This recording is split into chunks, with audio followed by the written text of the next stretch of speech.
Hello, ladies and gentlemen. Welcome back to another episode of Shooting for the Stars podcast with your one and only host, literally and figuratively speaking, Cameron Williams. Today I'll be dissecting the New York Jets. And is this Aaron Rodgers do or die year for the Jets? And we all know Aaron Rodgers will be approaching age 41 this coming December. And we all know we had high hopes on his shoulders last year. Jets fans were really excited. All thought he was going to play. Might thought we were going to take him all the way to the Super Bowl last year. And within literally 30 seconds, as we can all remember, protection breaks down and time I runs remind out. y'all Down about goes what Rodgers happened and the when Aaron sack for Rodgers went Leonard down Floyd. last year, had the Achilles injury. Once again, had to play Zach Wilson for a second game. The big, not the whole part, but the main reason why, because Zach Wilson, keep in mind, was a second pick. Zach Wilson was a second pick in 2021. He was drafted, and he was drafted. They seen a lot of Aaron Rodgers in this kid, from the arm talent, from his way to finesse the pocket, get outside the pocket, footwork, side slings, all that kind of stuff. And wasn't the quarterback his first rookie year where everybody thought he was, realizing he had a lot more growing to do, a little bit more of the nuances of learning the game, kind of like what the Chicago Bears in the midst of doing right now with Caleb Williams over there in minicamp right now as we speak, teaching him the nuances of an NFL offense and how things are run. It's a lot more to it than that. Today's game. This game is not about how deep you can throw and all that kind of stuff. You have to be able to know the game. You have to have the feel for the game. You have to have IQ. You have to know your checks. You have to know when to call audibles. There's so many things. It's just a lot of things that go on the line of scrimmage. You got to check. Russell Wilson couldn't do that, and that's why he's no longer playing underneath Sean Payton no more too. So all that's important, and that's stuff that Aaron Rodgers is a master of. The reason why I'm bringing that stuff up, guys, because that's stuff Aaron Rodgers is a master of. Aaron Rodgers has been great. This is the 4-time MVP. He's a Super Bowl champion. So you have all these things lined up for this guy. Even though he is up in age, this is the guy who they wanted to mentor Zach Wilson. Also alongside in hopes of bringing him a Super Bowl, went down. Missed the majority, missed the whole last year. I said majority, come thinking about my next thing I'm getting ready to say. And then he blew smoke up people's behind. Mainly, the most smoke he blew up the behind was the people in New York, because he wasn't fooling me with that stuff. Oh, I'm a come back and about to just have a good enough record, and now we're back for the playoffs. Come on, man. Achilles injury? All right, really? Kevin Durant had an Achilles injury. You see how long it took him to come back. It took him 2.5 years. Klay Thompson had an Achilles injury. Felt like he's been gone since the days of Cleveland Cavaliers and the Golden State Warriors to play against each other 4 times a year. I mean, especially when Achilles injuries are bad no matter the age, but especially when you're older like that, they can be very detrimental. So with that being said, I'll be discussing this the do or die year for the Jets, and my answer is absolutely yes, because now the New York Jets they have been doing everything they can to get back in relevancy. They really have. This organization has tried everything. Robert Saleh, we're going to start looking at questions about him. I think Robert Saleh is a good coach, not great.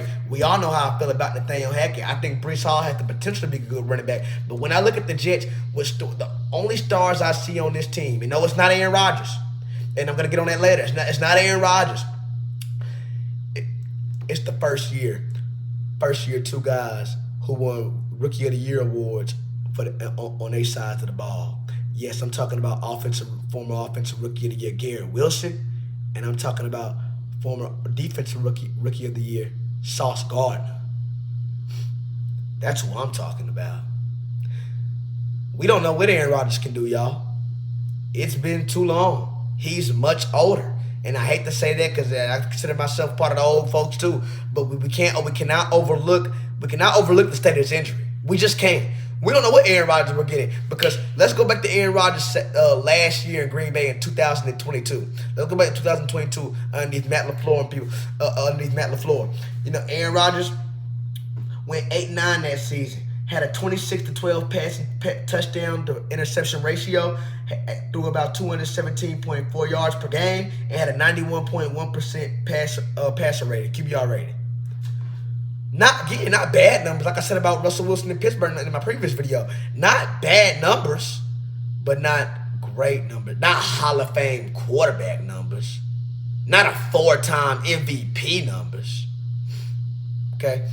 And granted, yeah, he didn't have Devontae Adams that year. That was his first year without Devontae Adams. When Devontae Adams was dealt to the Las Vegas Raiders. With all the confusion going on with the iffy stuff with Aaron Rodgers. Am I going to be back? Am I not? And all that kind of stuff, all that fiasco stuff that went on. And Devontae Adams said, "Hey, I can't take it no more. I'd rather go play with my best friend, my college bub from Fresno State." So we don't know what Aaron Rodgers we're getting. The same thing I said about Russell Wilson. Let's not be entwined and be misconceived on who Aaron Rodgers is now versus who we still want him to be or what he once was. Because it's two different things, y'all. It's two different things. I love Aaron Rodgers. Aaron Rodgers is the top 2 quarterback of all time. If I had to call it, Aaron Rodgers is going to go down as probably the most talented, most skilled quarterback of all time. The things this man could do with the football, the Hail Marys, and all that kind of stuff, the fiascos and all that kind of stuff he's pulled throughout his marvelous 14-year career. But we do have to ask ourselves this, y'all, in all consideration. We have to ask ourselves this because last time we seen him, he was okay, not great. And we can make the excuses all day for him, but like I said, for him not having the receivers and all that. Well, let me tell you something now. You have receivers now. You have an all-world, up-and-coming Garrett Wilson. You got Mike Williams. No, he's not the Mike Williams who 4 years ago with L.A., but he's still still kind of like a Cortland Sutton, somebody who can go up and get you that 50-50 ball, and particularly in the red zone. You have Mike Williams. You have Garrett Wilson. Okay, you have Alan Lazard, who's more of a run-blocking wide receiver than he is of a pass blocker, but another connection that Aaron Rodgers has. And you have Breece Hall out the backfield. Offensive line needs to be shored up. Tyron Smith once upon a time was the best left tackle in the game. Now he's one of the best when he's healthy. And he's morally not healthy than when he is being the best left tackle in the game. Let me just state that. I just want to state that. So when I look at this Jets team, and every time, and guys, y'all know how this goes. When we look at a team, we're not looking at the team. We're not just looking at we're just not looking at the team. Okay, we're looking at their division and we're looking at their conference. I said the Pittsburgh Steelers were in the most brutal conference, and not just in the AFC, but in the whole NFL, playing in that brutal conference with the dog pound in Cleveland, in my case, the real Dirty Birds in Baltimore. And then the Cincinnati Bengals, who with Joe Burrow is always going to be a threat to get to the AFC Conference Championship. He's otherworld. And almost the same case to be made for the AFC East. The AFC East, when Tom Brady was dominating the AFC East to be the weakest division. We used to laugh at the AFC East like how we laugh at the Eastern Conference now in the NBA for being so weak. Hey, heck, they get so goddamn weak. The Boston Celtics ain't have no competition for their championship. But I give it to them, not a hater. Nobody know they're NBA champions. That's neither here or there. Okay? That's neither here or there. So, AFC used to be weakened back in the Tom Brady days. Now, not so much. You look at the rise of the Buffalo Bills now, and Josh Allen, the quarterback, amazing top 5 quarterback prospect he's transcended to be. Congrats for him. You look at the Miami Dolphins, the Tua Tagovailoa, playing for that big contract. He's showing how great he is now and how good of a prolific passer that he can be within the pocket now. You added Tyreek Hill and Jalen Waddle on those boys. I mean, the most electrifying offense last year, without a doubt. And then, of course, one team that still has a lot to do with the New England Patriots. Of course, they still with Jared Mayo, with the new head coach at the helm, and Jared Mayo and Drake May. They have a lot of work to do there. And then, of course, you have the Jets. So that's 3 teams for sure who's going to be competing to make the playoffs to come out the AFC East. For sure. Again, we're not going to stick the Patriots in that conversation. The Patriots have a lot of work to do. I said this, and this is a video I'll make for another day. It's never good when the media asks your head coach how a rookie, not just a rookie quarter, how a rookie player is coming along. It can be a rookie quarterback, a rookie running back, a rookie cornerback, a rookie wide receiver, a rookie tackle, whatever. And so forth. We're not even in training camp yet. And then when they're asked that, they're going to ask that all the time, especially when the prospect's pretty big, like how Drake May was. I think Drake May was taken 3rd. And when your coach says, he has a lot of work to do, it takes a big sigh after. That's not a good sign. And a lot of people are wondering, do we have another basket case of Mac Jones on our hands? So the Patriots are going to be in for a long rebuild. This is going to be the epitome of a real rebuild, not the rebuild that the Houston Texans had. That's a fairy tale. The Houston Texans are very lucky. to land C.J. Stroud and have the rebuild that they had and have D'Amico Ryans. I think we all called D'Amico Ryans being a great head coach in this league after his last year in San Francisco. We all called that. Yeah, let's not be blinded by that happening. The Denver job is going to take a while. The Carolina Panthers job is sure going to take a while. You have a lot to do with Bryce Young in order to get the max out of him. Because in 3 more years after this, he's going to be looking for his money. So you got to maximize his window now. They're going to have work to do. And another team that I put in the Patriots are going to be another team on this list who's going to have a lot of work to do as far as rebuilding and getting back into relevancy. But nevertheless, I believe they have the right leader leading them. But as far as for the Jets, this is do or die, or they will be looking like the Patriots and the Broncos and those teams rebuilding. They will be looking like that if this doesn't work out. Now, great being said, it's always good to have a good backup plan. One thing I will give the Jets fire in this video off. One thing I will say about the Jets. Now, I will say they do have a better backup plan in place. And when I say a backup plan, I mean a literal backup plan, guys. Literally. Aaron Rodgers, nobody predicted Aaron Rodgers to go down in his debut in New York in 30 seconds against Buffalo last year. Nobody seen that coming. But when they have to turn back to Zach Wilson, Jets, what did y'all think? I don't give a darn if Aaron Rodgers was 28 years old. You have to be ready for situations like this. We do not build these rosters to not be sure when the times come. We just can't be, okay, let me just worry about the 30, my starters. Let me worry about my 22 guys, my 11 on offense, my 11 on defense, and just darn red. No, we do not. When we build these teams, you have to build these teams for stuff like this because injuries do happen. This is the National Football League, and this is one of our most physical games other than boxing and hockey. You have to be ready for stuff like this. Y'all didn't think it was a possibility. Of course, even if y'all weren't thinking Aaron Rodgers was going to miss the whole season, none of us did last year. Y'all didn't think, oh, crap, 40 years old. He could miss a game or two. 3 weeks to 4. 40 years old, and they think it happened. LeBron's the only one who's defying all the odds. To be what it's like to play at a high level at an old age. Guys, he really is. LeBron's the only one defying all the odds doing this. Not every older athlete is LeBron, but has LeBron DNA. And Aaron Rodgers showed week 1. And not everybody's playing basketball either. Let that be a fact too. Let that be said too. It's just not. The Jets have a great defense, though, I will say, just more like the Steelers. The Jets will have a defense that's going to always keep them in ball games because even when it seemed like the Jets should have been slung through the water and should have been blown out, nevertheless, the Jets have always found a way to at least stay in the game. Zach Wilson in their offense and Nathaniel Hackett play calling was just so dang atrocious that they always ended up on the losing side.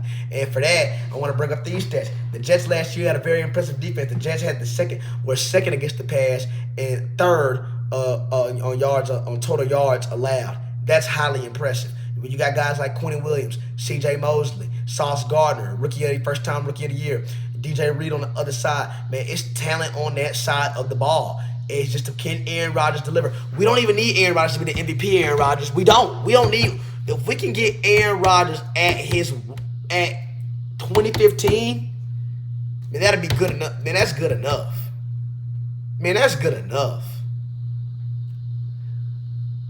And I believe Aaron Rodgers can be really good, still be really good, and lead this team far.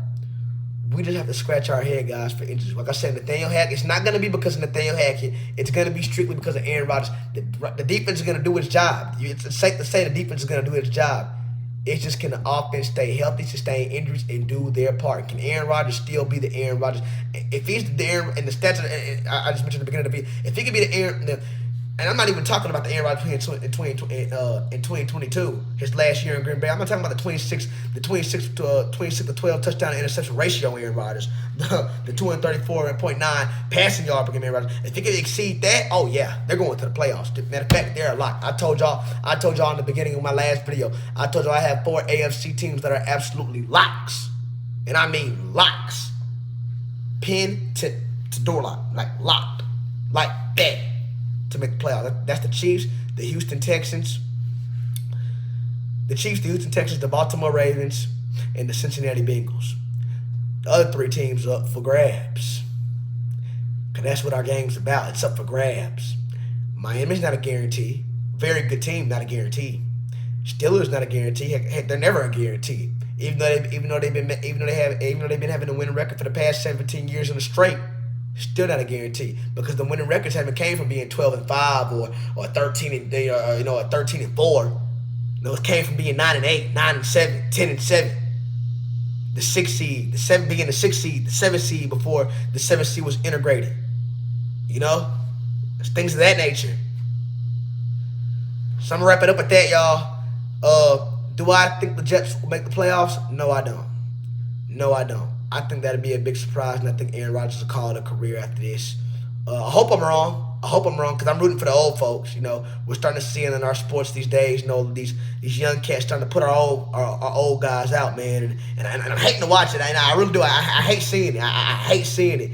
So I'm definitely pulling for the vets. I'm pulling for Matthew Stafford as well. Okay, I'm pulling for Kirk Cousins. That's going to be another topic I want to get into. I want to dissect. What the heck? I'll be scared as all get out if I was Kirk Cousins. Draft the Will Penix at 8 after you didn't pay me all this money. Russell Wilson down there in Pittsburgh on his 13th. Like I said, I hope I'm wrong. And I hope Aaron Rodgers is really able to tell that Batman story like how he envisioned last year, this year. And if he does, mark my words, ladies and gentlemen, it'll be one of the greatest stories of all time. Definitely nothing shorter than comeback player of the year. Real talk. Protection breaks down and time runs out. Down goes Rodgers and the sack for Leonard Floyd.